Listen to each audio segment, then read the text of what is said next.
doctor says that your baby is dead, God says, I am. When the pink slip is in with your check and your job is no more, God says, I am. I am. No matter what happens, no matter how bad it gets, God says, I am. And you say, well, what difference does it make? What does I am have to do with my problem? Well, you see, when these things come, it's not just a bad scenario. It strips us of our identity. And now you've got a new name. Your name now is unemployed. Your name now is divorcee. Your name now is widow. Your name now is drunkard.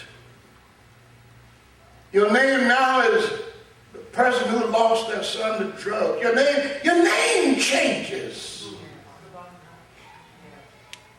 It's so devastating. You're no longer the same.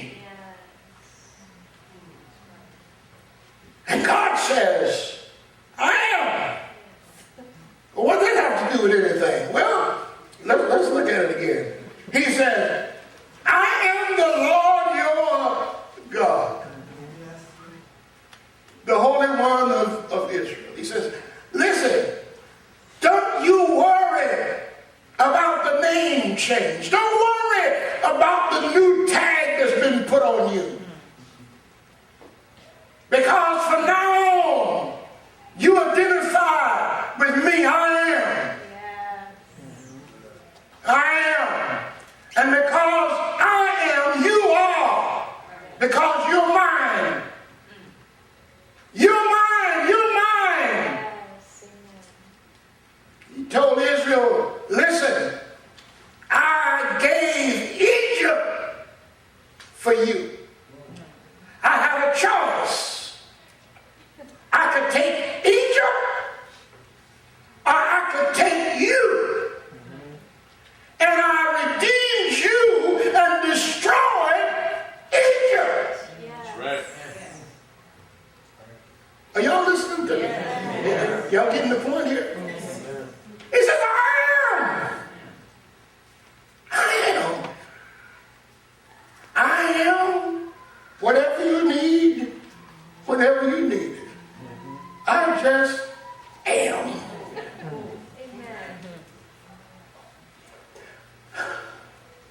God told Moses that I want you to go to Egypt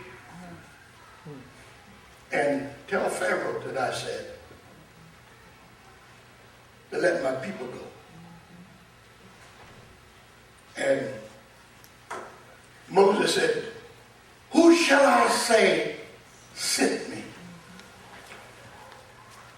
And God said, just tell him I am sent you. Can you imagine the look on Pharaoh's face when Moses told him, I am sent me? Who? I am sent me. I am. And God says, I am.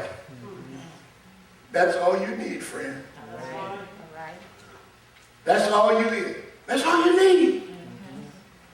It means that he now has your worst case scenario in hand.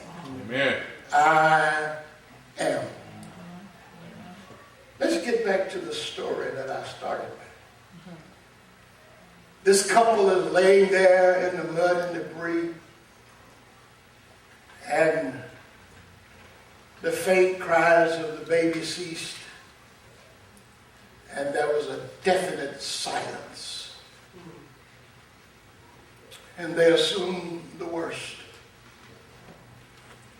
But what they didn't know was there was a rescue team working their way up the hill. And one of the deputy sheriffs thought he saw some movement in a lump of mud. But when he picked it up and began to brush the mud away, he discovered little Tiffany and gave her to a neighbor. The neighbor cleaned her up and gave her to a fireman. And a few days later, that baby was reunited to her parents. Amen. I and took care of the situation. It's never over until he says it's over. Right. It's never over until he says it's over. Right. In Isaiah 41:10, it's a verse that I like. And I just want to close with quoting it here. And you don't have to turn to it. Just make a note of it. But God says, fear not, for I am with you. Be not dismayed, because I am your God. When God says, fear not because I'm with you, it means that he's your protection. Fear not because I'm here to protect you. Be not dismayed because I'm your provider. He's our protection and he's our provider. And then he makes 3 promises. I will strengthen you. It's a military term. And when the enemy has attacked and there have been losses, he says, don't worry about what you think you've lost, and don't worry about your weakness, because I will strengthen thee. And he has a way to restrict in all the areas of our lives. That's not an area where he cannot strengthen you. Amen. But he says, I will help you. I'm your helper. No matter what you're dealing with, I'm the one, and I will help you. But then finally, he says, I will uphold you with the right hand of my righteousness. This is the good part. He says, I will hold you up so you can't fall down. Yes. Ain't that good? Yes. I will hold you together so you can't fall apart. Yes. Ain't that good? Yes. I will hold you forward so you can't fall back. I will uphold you. Yes. Expect him to uphold